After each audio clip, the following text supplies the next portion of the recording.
Shalom and welcome to another in our series of podcasts from Temple Beth Am, a dynamic center for conservative Judaism in Los Angeles. This is a recording of our weekly Exploring the Parasha class with Rabbi Rebecca Schatz and Rabbi Matt Shapiro. This week, we're talking about Parshat Beha'alotecha. It's a bit of a scattershot Parsha, so much so that this is actually a Parsha that we are told these two verses can be considered their own book. So this Parsha has its own mini book of the Torah in it, which you also might recognize as psukim that bookend the Torah service when we do such a thing in synagogue. Or when we actually start the Torah service. That's correct. Yeah. So there's a bunch of different directions this could go, but we're actually going to focus in on just one verse. Right, Rabbi Schatz? Right. That's right. And we'll see what we can make of it. We'll go through the bit of narrative that it comes from, and I'll just sort of say that it is a narrative that holds a number of different directions that I think might be tempting to explore, and we're going to try to hone in on just one dimension of that. We will probably fail, but we'll still try. It'll be Rabbi Shatz's fault. Okay, so this little chunk of narrative at the beginning of chapter 12 in Bamidbar is when Miriam and Aharon speak against Moses. Quick show of hands. Who knows this chunk? Who's explored this before? Couple. All right. I'm sure you all have. You'll know it when you hear it. Maybe they haven't. Don't make people feel bad, Rabbi Schatz. Maybe they haven't. I actually think that I was making people feel included. Well, maybe you were but go ahead. Feel excluded, which, as we will see in these verses, is not good. All right, keep going. Okay. I'm going to let Marlise in. Marlise is here. I just let her. Miriam and Aaron speak against Moses because of the Cushite woman. Now, this in and of itself could be a whole avenue for a lot of exploration, which I'm going to acknowledge and sort of nudge us along in the narrative. But it seems that Moshe has a wife who is described as a Cushite. We haven't heard that before. His wife Tzipporah had previously been described as Midianite. C, I skipped right from B to C. We'll go with C.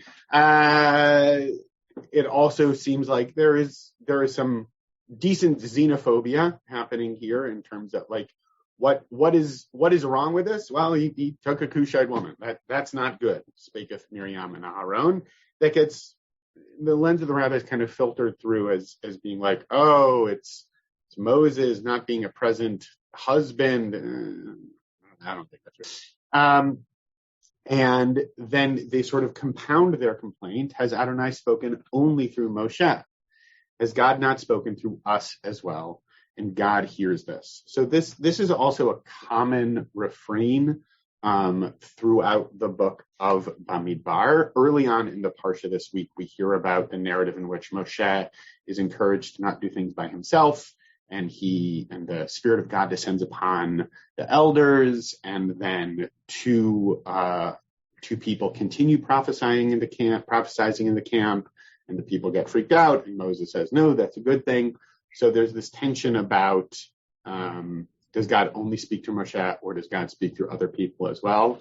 Also, a rich avenue for exploration. Also, not necessarily what we're going to be exploring this morning. The Rabbi Schatz will be teaching courses on all of these things that we're not doing this morning over the course of the next 25 hours, but that's not what we're doing today.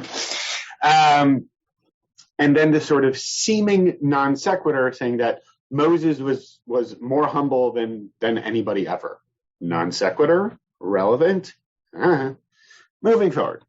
God calls Moses, Aaron, and Miriam a family meeting. Everybody come to the Ohel Moed, and the three of them went out.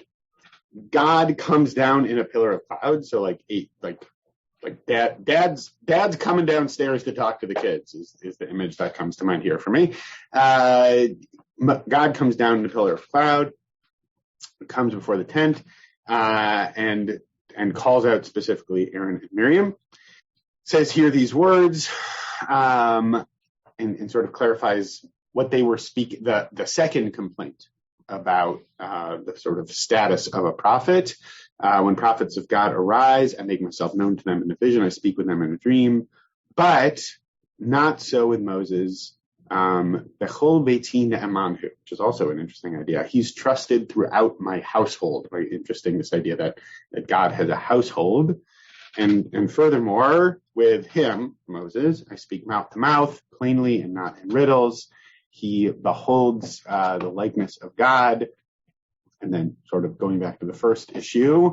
And so how dare you, right? How did you not shrink from speaking against my servant Moses as it translates here, right? Why didn't you have fear? Why weren't you scared to speak thus against my servant Moshe?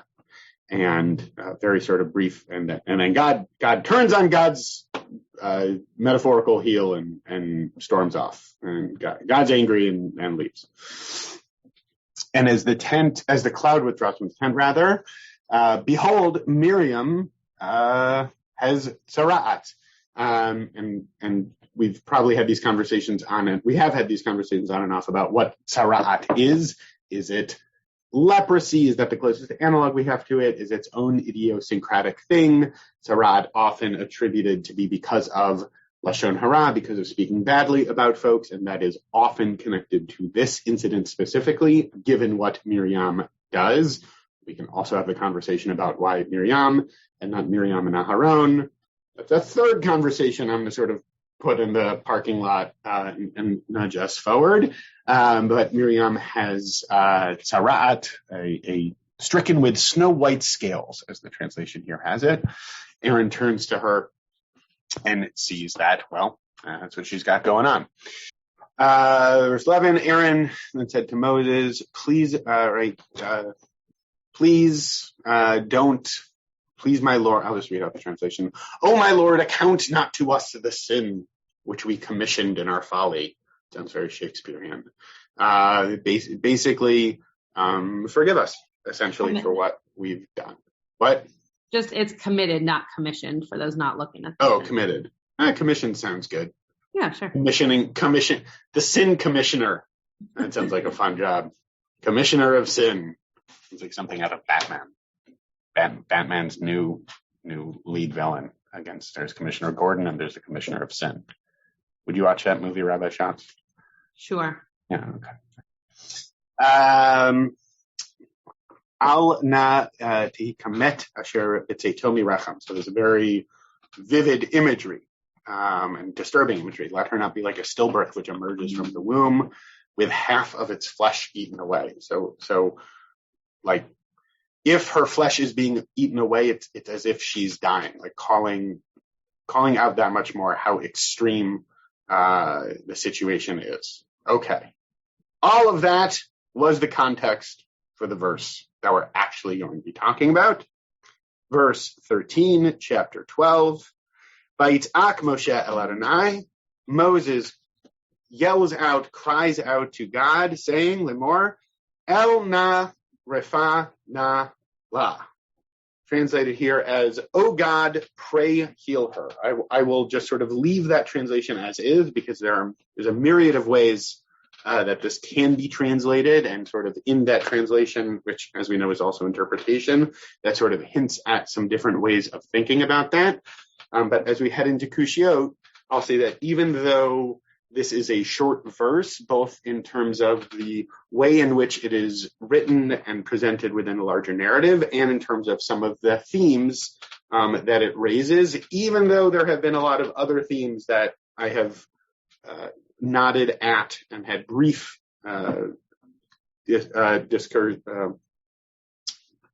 tangents to. along the way. I want to encourage us to stay on this. Skipping ahead, by the way, God eventually heals her, but not immediately, right? Even though Moses offers this prayer, she still needs to be shut out of the camp for a week. So that's kind of how the narrative ends. So I want to make sure folks know that, but again, kind of trying to steer us back to verse 13 as much as we realistically can. I don't know how much that is, but we'll try. Great.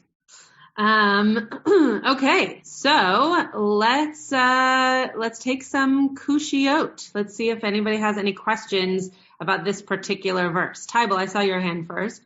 It's actually not a question. It's a musical note, which is that for people who like Debbie Friedman, one of her best, most haunting, I can play it on repeat when I'm not feeling well, is her version of El Na Rafana La, which is on, I think, Water at the Well for people old enough to have CDs, though it doesn't seem to be out there on YouTube.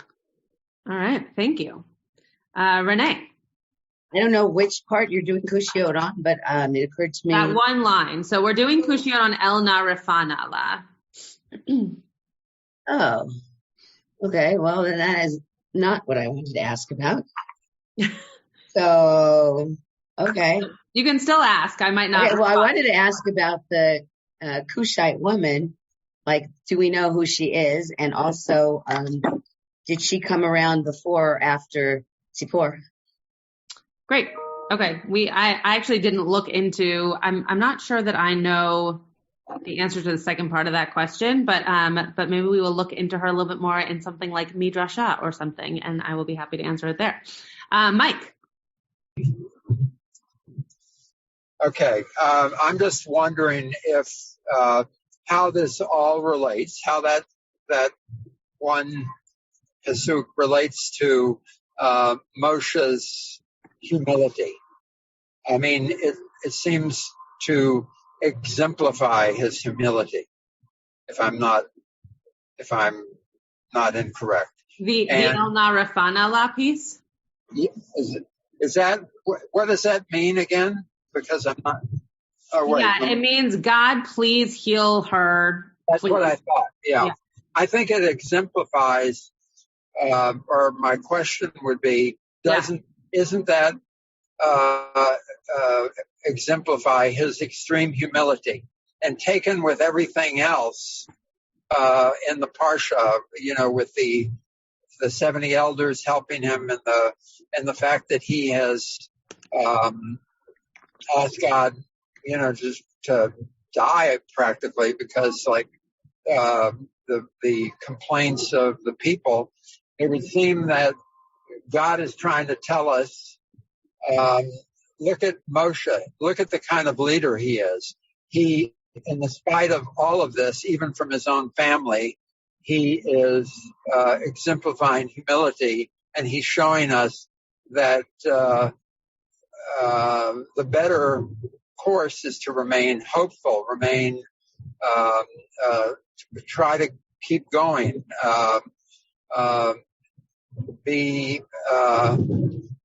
a different attitude, So yeah, that's very interesting. I had not thought of the humility part in connection to this line, but it's interesting that you think about it that way, because it does, especially based off of what Rabbi Shapiro read for us earlier, just this idea that all of the people seem to think of God as only coming through Moshe, which you would think would actually up his ego and not necessarily make him as humble. And yet, when it comes to something that he feels like he has no control over, we see his humility.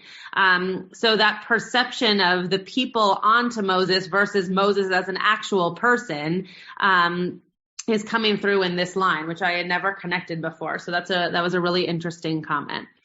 Nancy, go ahead. Okay, I'm going to go in the opposite direction. Miriam is his sister. Yeah. She saved his life more than once. Yeah. She, allowed him to have life, right? All of that. And yet all he says is, oh God, pray heal her. Right. Right. And so why is it so short? Why doesn't he he's the one who talks to God. Why doesn't he argue more? Why doesn't he, not even getting into the why is it only Miriam and not Aaron? But okay, yeah. The whole why so short? Yeah. Great. The rabbis have exactly the same question and wonder why, now that he's done miracles for the people, why can't he do a miracle for her? If you're going to be at Beitenu tomorrow, Aaron Pottybaum is speaking about that specifically in his drash. So he'll give you a few answers as well. But yeah, it is surprising. And actually, I know that you are saying that it's the opposite of what Mike is sharing, but I actually wonder if it's kind of two sides of the same coin, in that he, maybe because he feels all powerful when God is kind of behind him, telling him what to do in these moments of vulnerability where God's not telling him how this is going to turn out, maybe he really doesn't know. And so that humility comes about.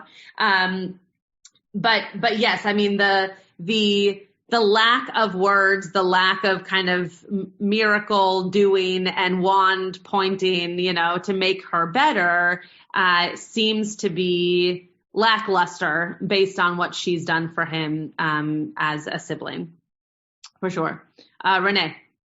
So I was going to say something similar to Nancy, that maybe Moshe is feeling kind of guilty because of all that Miriam has done for him. That he should be doing much more than, okay, Hashem, please heal her. But that's, he would say that for any one of his congregants or not his people. You would think that being that it's his sister, that you would think that because it's his sister that he would go a little bit more beyond the duty.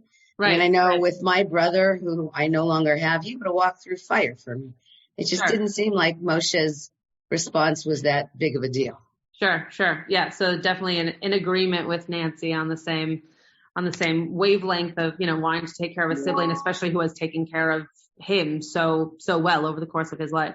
Yeah. Denise, go ahead. So I kind of felt like, because they put it in context of what they were saying about Moshe before and then talking about how he was so humble. Yeah. It felt like, I don't know, maybe I'm just horrible, but if it was me, I would feel a lot of ego and a lot of kind of personal vindictiveness if people were talking that way about someone that I love. And and we know from previous parshas that Sarat and all those skin things are directly result of how people are speaking about each other. And so first of all, we don't have, as far as I know, we don't have any records of people dying from it. It's you just get it, you go outside for a while, it goes away, you come back. At least in my Torah study group, we're learning about it now. And so far there's never a case of if someone dies from this, it's it's always going to clear. Yeah. So, maybe he wasn't super worried about what's going to happen. And maybe he felt hey, she planted this seed, she got this tomato, this is how it goes. And in that context, I felt like it was fairly generous of him to ask for some kind of healing, because I don't know that she necessarily deserved that, but, maybe I'm just awful. I don't know. No, I think it's just a different read. I don't think you're awful. I think it's just a different read on the personality that he has, but also on the connection between the siblings. And there's definitely multiple ways of reading that sibling relationship throughout the Torah. So you're just taking the opposite view, which is totally fine. Okay. Any other kushiyot, any other questions on this particular verse? Okay. Rabbi Shapiro, you want to share any pieces that you found just so that you can speak? I'll go after. Me? Yes. It's interesting to hear the back and forth about, why didn't Moses do more versus, hey, Moses did something. I'm actually not quite sure where I fall on that. There were, I'll say one direction that I explored that I didn't hear folks ask about specifically that the verse brought up for me, and we can get to this in a bit or not, is just the general concept of praying for healing, which of course continues to hold a role, right? And how, and it's one of the things we do all the time, right? When the Torah is out, there's a Misha Berach, there's a prayer that's offered for people to heal that has some distinct similarities and distinct differences from the way that Moses prays for healing here. And so I poked around with that a little bit. It was interesting to see that. What I will say is, in terms of the brevity, which some folks seem to be taking issue with, did you see this piece out of Masechet Brachot, Rabbi Schatz? Did you see that? I do have a piece out of Brachot, but I don't know if it's the same one. Well, I would hate to step on your. Oh, go ahead. You can. I have a lot of other things. So I'll offer this then. There was an incident where a student descended to serve as prayer leader before the ark, in the presence of Rabbi Eliezer, and he was excessively abbreviating his prayer. His students, Rabbi Eliezer's students, protested and said to him, "How brief is his prayer?" He said to them, "Is he abbreviating his prayer any more than Moses, our teacher, did, as it is written with regards to Moshe, the prayer Moshe offered, El Narafan Allah?" The student's prayer was certainly no briefer than the few words recited by Moses. Is that what you were bringing? You see that? I saw it, but I have a different one. So what I like about that piece is it seems to be, I don't know if it's necessarily brevity is the soul of wit, but length and duration of prayer does not necessarily indicate, kavanah, or if you think of prayer this way, efficacy, right? That there can be meaningful prayer even if it is not particularly long, which for those of us who like a shorter prayer experience, that's music to our ears. Not me, but just if there are people who are like that. And because it's like, oh great, prayer can be short, but because it's never just one thing, the piece directly before that in the Talmud goes in the other direction. And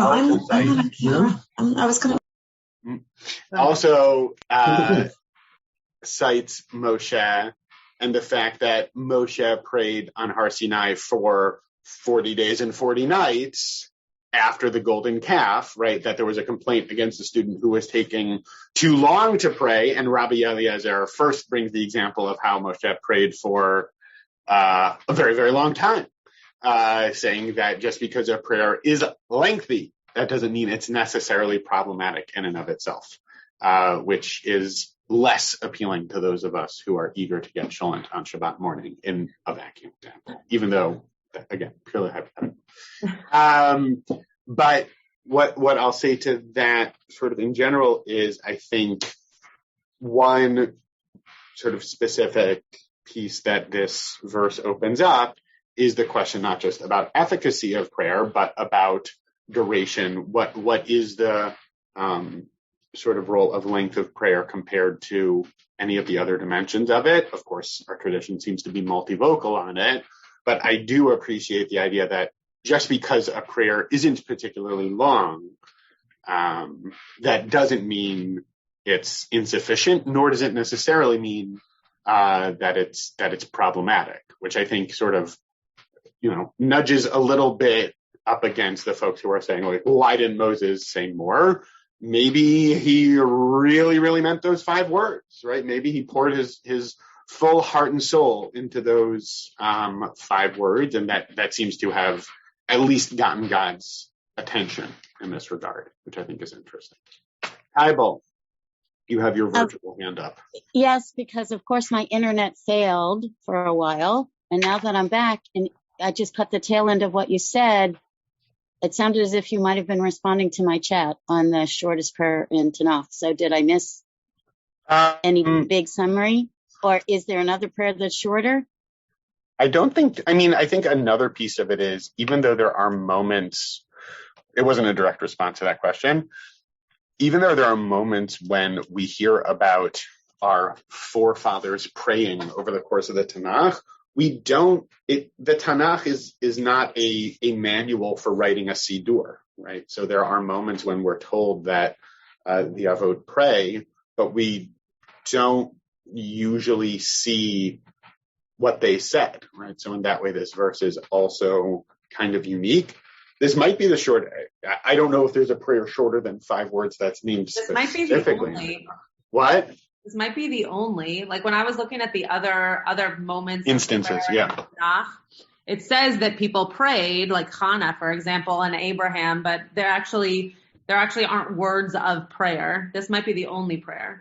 Yeah. So it's also the longest. Yeah. Shortest and the longest. Yeah, exactly. So just because we're on this idea of prayer, and again, just to plug his drash, because he worked very hard on it, and Shul will be outside, and it's Beitenu, so everybody should come. Aaron Pottybaum wrote a really beautiful drash, basically talking about this line and his struggle with the idea of medicine versus prayer when someone is sick.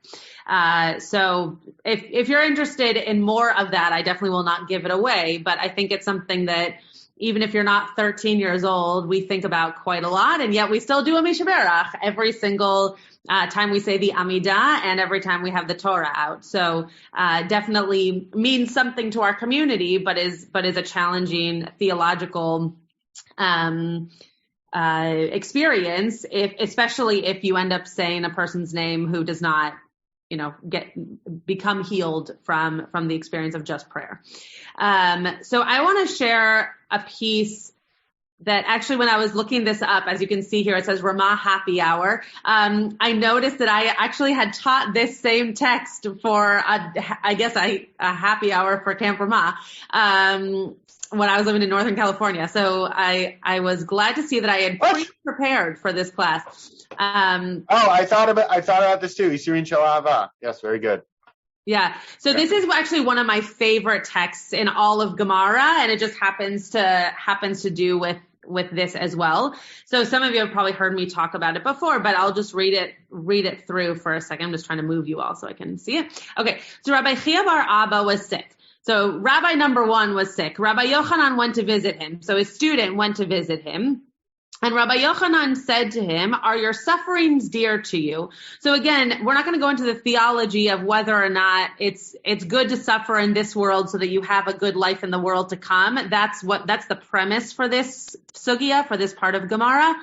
We don't have to talk about that theological conundrum, but that's what they're going off of here. So are you glad that you're suffering is basically what this student is saying to his teacher.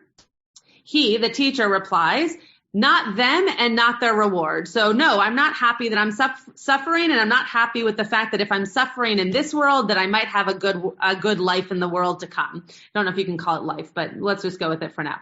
So his student says, "Give me your hand." And the teacher gives him his hand, and he stands him up, and then he was healed. So the student comes to the teacher, and the student heals him, basically. So now Rabbi Yochanan gets sick, right? He was contagious. So now Rabbi Yochanan gets sick, and Rabbi Hanina, his student, goes to visit him. And he says the same thing. "Is your suffering dear to you?" And the teacher replies, "Not them and not their reward." So the same responses his teacher gave to him. And his student, Rabbi Hanina, says, "Give me your hand," and he stands him up. So why doesn't Rabbi Yochanan stand himself up? And the rabbis respond, "A prisoner cannot free himself from prison." So though this obviously isn't exactly what Miriam is experiencing, what I get from the connection of this story to the moment with Miriam and Moshe is that it can be just the little things that help you either feel better or get you out of that which is making you feel in this funk while you are sick.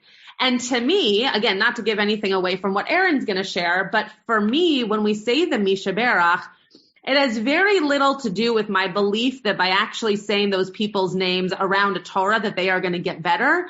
And it has much more to do with the idea that people in the community can give them their hand and help them stand up, right? That there's this moment of, "Oh, I heard you say so-and-so's name." If you know the person, you might inquire about why it is that you said their name. And if you don't know the person, you might just say, "Can you tell me a little bit about why you shared their name?" in some communities, usually those that are a little bit smaller than ours, people are asked to share the name, but also the relationship to the person. So sometimes you'll hear a person's name and then they'll say my mother, right? Or my son or whatever. And then you even have a stronger connection as to what to ask. So I thought this was a very powerful bit of rabbinic story to share. And the only other thing that I want to share, and then Mike, I see your hand. This was I have a different source sheet for actually today. And this goes to what Rabbi Shapiro was talking about in terms of prayer. And then Mike, hold your thought for 1 second. So this is from the Akedat Yitzchak which is a Hasidic text on this particular verse. And what this book says is the purpose of prayer is not to inform God of our problems, but to prepare our hearts to improve our ways before God.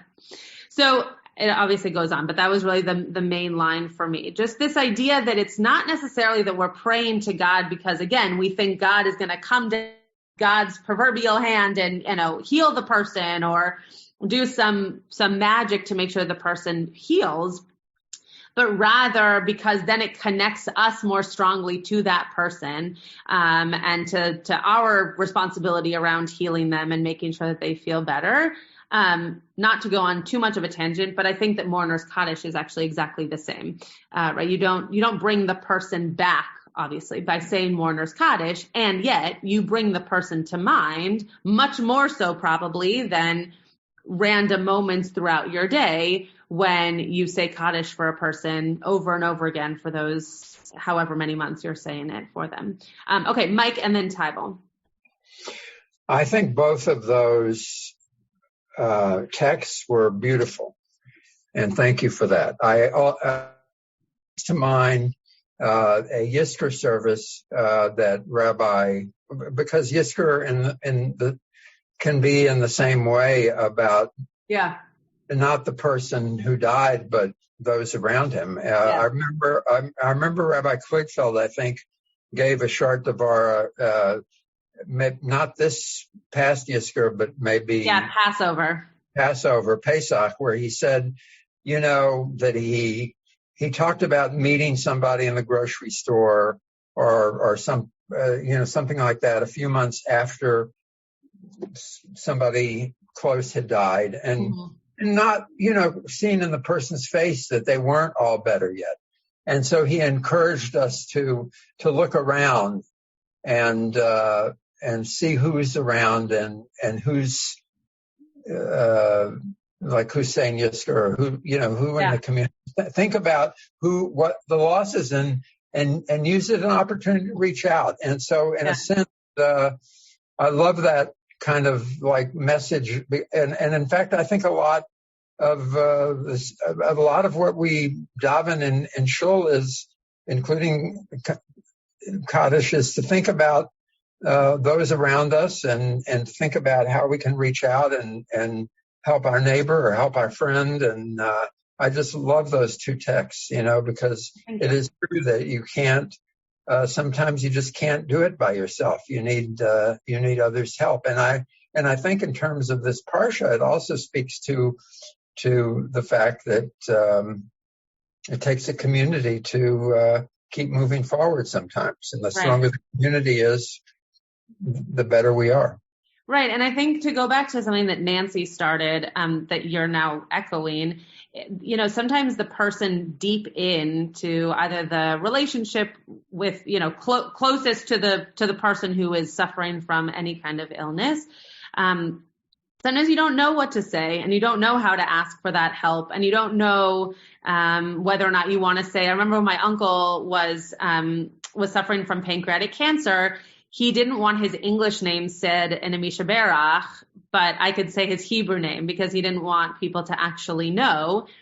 And one of the things that I remember talking about with my brothers was, not only do I want to say his name, but I also want other people to know that I'm struggling with the fact that my uncle has pancreatic cancer, right? So there's also something to be said for not necessarily knowing, and maybe this is how Moshe felt, not necessarily knowing all the words to say or the biggest prayer to give or how to do that magic. Maybe it's easier when you're not as close in. And yet the people around you can then say, shouldn't you try this? And shouldn't you go here? And can I be supportive to you in this way? So maybe that's what this line in this prayer is meant to make us think. Tybal. I was thinking about this anyway, and then you started talking about mourners. And I don't know if I've mentioned it before. Sorry if I have, stop me. But there was a custom, a Litvak custom for Litvak shuls. And there are many Litvak shuls founded in the United States, but the only place that I've seen that still has this, it's called a mourning rail, is the Vilna Shul in Boston, because it's still the original historic building. And what it is between where the sanctuary seats were and the bima, there was a physical rail, and that was the mourning rail, Mourning. And when people were saying Mourner's Kaddish, they came up to hold the rail. So everybody could see who it was. I mean, you know, if you have a bigger congregation, not everybody can turn their head and see who it is that's in need of comfort. But I always loved that custom because, number one, everybody could see who's a mourner and then approach them, whatever. But also, kinesthetically, it's a physical thing that you held the rail when you were in need of comfort and you held on to it. Well, you say mourners, and I just thought that was a beautiful thing. Yeah. And I wish not just Litvak founded shuls, but I wish more shuls looked at that custom and said, oh, yes, because particularly, you know, I'm an out-of-town member, so I can't always see. But at Beth Am's not like other newer communities, even some conservative, where everybody stands up because they're either saying mourners for the Shoah. I mean, only the people who are actually saying Kaddish stand, correct? At Beth Am's. Yeah, or there's a custom to stand for every Kaddish. There's also a custom that if you're already standing, you stay standing. So It's not that everybody is standing, but for the most part, yeah. But I was about to say, in more, whatever you want to call them, progressive, whatever, congregations where everybody just stands routinely, I always thought then you never know who needs comfort. But even in a congregation like that, if the people who actually need comfort walked up to the mourning rail. Anyway, that's my thing about mourning rail, and sorry if I've said it in this class before. No, that's interesting. You haven't shared that before, and I'm fascinated by that idea. And it actually made me think of exactly what you ended up by saying, which is, I remember Eddie Feinstein taught his community at VBS that if there's someone who stands next to you, whether or not you know them, for Kaddish, you should stand with them so they're not alone. And I remember when he taught that, my youngest brother said to me, but then we don't know which one's the mourner, which is a very fascinating way of thinking about it because, you know, if you can't see their mouth moving, how do you know who's the person actually saying Kaddish versus just standing next to a person to be supportive? So yeah, it's a very interesting custom. I never heard of it and never seen it. So thank you for sharing. Rabbi, just to say, it's something, well, number one, you're young, but number two, is your family a Litvak family? No. See, then there would be no way to, it was really just a Litvisha thing. Oh, I was just sharing that you had never shared it before because you asked. So I was just saying that I didn't know of the custom because you had never shared it. Right. But then I'm saying I would know because one, I'm old, and two, all sides are Litvisha. Mm-hmm. Okay, Rabbi Shapiro, I've done a lot of talking. Your turn. That was a really smooth transition. I thought maybe you had stuff. I'm done now. You talk. I didn't want to step on your toes. I have more stuff, but I didn't want to step on your toes. I guess I would just reinforce we've sort of veered into Kaddish, which is, you know, connected in terms of the role of prayer and community support. I would just reiterate, you know, I see so much in that Talmud text that you brought, the role of relationship in healing. Mm-hmm. You know, that no one can heal themselves. Right. You know, no matter whether you in order, and that it's actually a twofold process, that you have to want to heal, and you also can't do it alone. That we use that text a lot at Beit Tshuva, right? That if you know, if you're experiencing addiction and you want to get better, right? First, you have to acknowledge that there's a problem, but you also can't get better by yourself. Yeah. and how important that is. And I would say as well, I mean, I've acknowledged this when I've led services before the Mishaberach or whatever it is. You know, a lot of times when we talk about a Mishaberach, we talk about in terms of physical healing, but there are multiple ways of not being well, unfortunately. And I think it's worth considering, you know, when we offer Mishaberach, it's not just about if somebody's experiencing a physical ailment, and how we navigate that too. Along those lines, sort of going back to Mishaberach, but I'll ask it as a question to the class. What's a main difference between the prayer Moses offers and the Mishaberach that you know and love the way you see it in Shul now? What differences do you know other than the wording? The length. It's the length and the meaning of the Mishaberach. You know, his was just like a quickie sentence. God, you know, God heal. It's very general.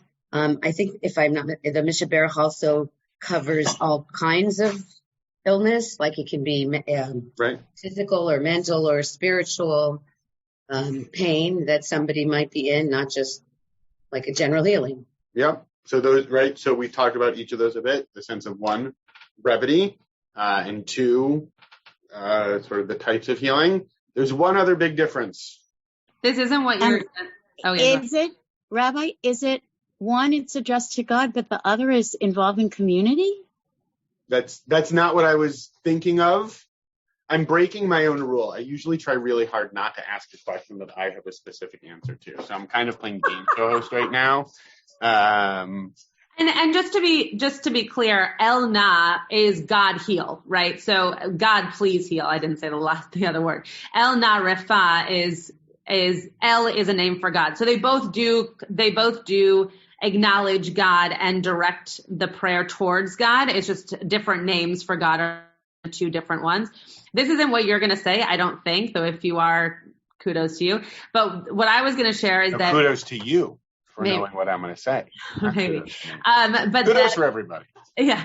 But that in the one that we say in Shul, we talk about those who support the person who's actually taking care of the person. Ha'oskim betzorchehem. Yeah, well, it's tough to do that in 5 words, Rabbi. You know what I mean? Like that's kind of. Yeah, no, but I don't know. That's something that has been added very recently in this Siddur that we use, and I always think that's a very powerful line. Great.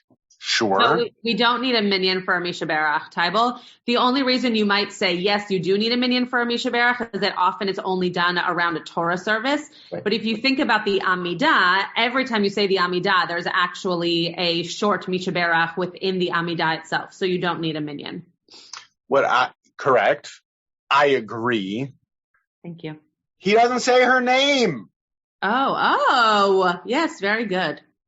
He doesn't say I think you said it. Miriam. Right. He says El Na Rafan Nala. And one of the hallmarks of the Mishaberach is the long list of names that we kind of each stumble over while trying to do it too fast. So, you know, like it seems to be a hallmark of the way we do it now. It's like we have the Mishaberach list.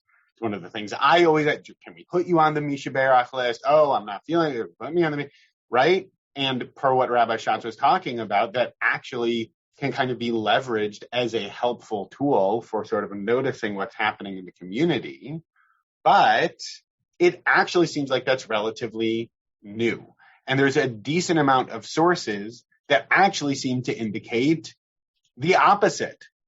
And in the Talmud, it talks about anyone who requests mercy on behalf of another need not mention their name, and he uses this as a specific source for talking about how names actually don't need to be cited when praying for healing, which runs counter to the way, like, at least I have always normatively thought about it, right? And I think part of that also goes to the question of what's the role of praying, right? When we pray for healing, what are we doing? Are we saying to God, heal this person? Are we reflecting within ourselves saying, this is a person who I know needs help and I'm committing to helping that person? Are we announcing it out to the community so the community is aware of people who aren't well and sort of rallying around them to help them feel better? Are we seeing it as sort of an incantation that by saying that person's name, we're making it more likely that healing will be bestowed upon them? I think that that's an interesting question. The response that I found in a couple of Hasidic sources, by the way, that seems, so I didn't find anything older that talks about how you should say name. And in fact, I saw a few different sources talking about how you actually maybe even shouldn't, right? That the Torah apparently says a person's name might be the cause of good and bad, right? And people might know the custom that when a person is really sick, you change their name. So maybe it's even problematic to say their name, right? Which is really interesting. But I saw this in a couple of different places. The Degel Machane Ephraim talks about this, that he says, and maybe I'll pull up the window because it's gematria time, which is everyone's favorite time of day, myself included, is that the gematria for what was it? Hold on. The gematria for computer. Oh, computer. The gematria for Na-La is the same as Miriam Yocheved. So when you read Na-La, you can also read it as Miriam Yocheved. So he's saying El Na Rafa Miriam Yocheved, just like it's saying Na-La. So it is actually also referring to her by name because of the magic of gematria, that when you add up the numerical equivalency of those letters, you're also getting that he's saying her name. Right, exactly, typo. That Miriam Bat Yocheved, except without the bat, because that would mess up the gematria. But her name, Miriam, and her mother's name, Yocheved, just messing around with gematria, as we all love to do. But it does seem interesting to note that gap, since it's such a hallmark of the Mishbeach prayer, the way that we think about it, and also points to an interesting shift when we think about that liturgy specifically. Yes, Renee making challah in San Francisco. Actually, I'm not making challah today, but I'm making Shabbat dinner. Anyway, okay. I'm two things. One, and it may have been addressed because I've been going back and forth, in terms of the Mishaberach also being suitable for, especially in this day and age, for caregivers also who are caring for sick people and not just the actual sick. That's one thing. And also, that there's power in numbers, like when they do, I've been a part of like Tillim groups for people who are sick.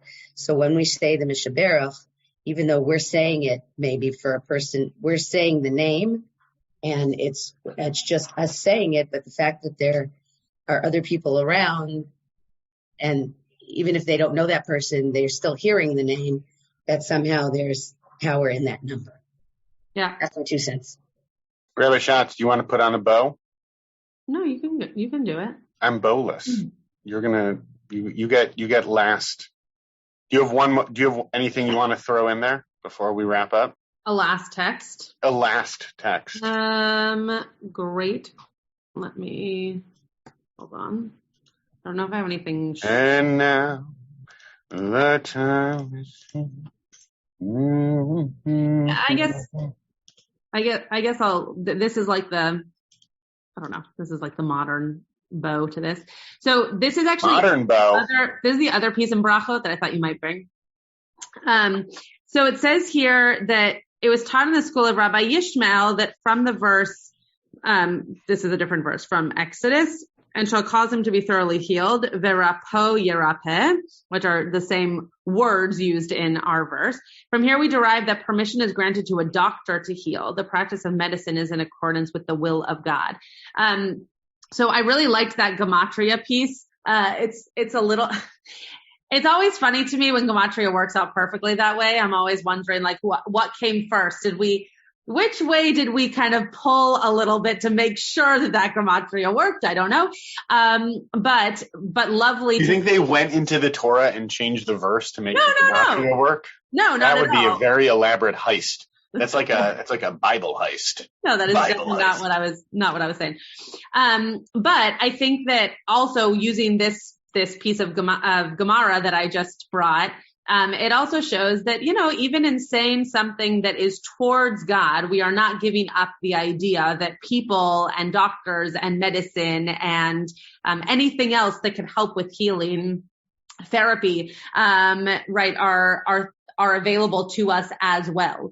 That it's not just those few words. And again, maybe going back to what Nancy was bringing up, maybe it's just those very few words that we had to say, but it actually is kind of stationed as a symbol for all of the opportunities that could have been done and could be open to someone who is in need of healing. So I guess my bow is that I hope we pay more attention to those names that we want to say or have in our hearts and aren't saying out loud, or those people around us who are saying names during a Misha Berach, to think about the ways in which we can be helpful in the healing, but also make sure that the healing is coming from us as much as we hope that it is also coming from God. So with Amen. Shabbat Shalom. Amen. And we will see you next week, and hopefully we will see many of you in Shul tomorrow. You have been listening to another in our series of podcasts from Temple Beth Am, a dynamic center for conservative Judaism in Los Angeles. If you enjoy these podcasts, we invite you to write a review on the Apple Podcast site or wherever you get your podcasts. For more information about Temple Beth Am Los Angeles, go to tbala.org.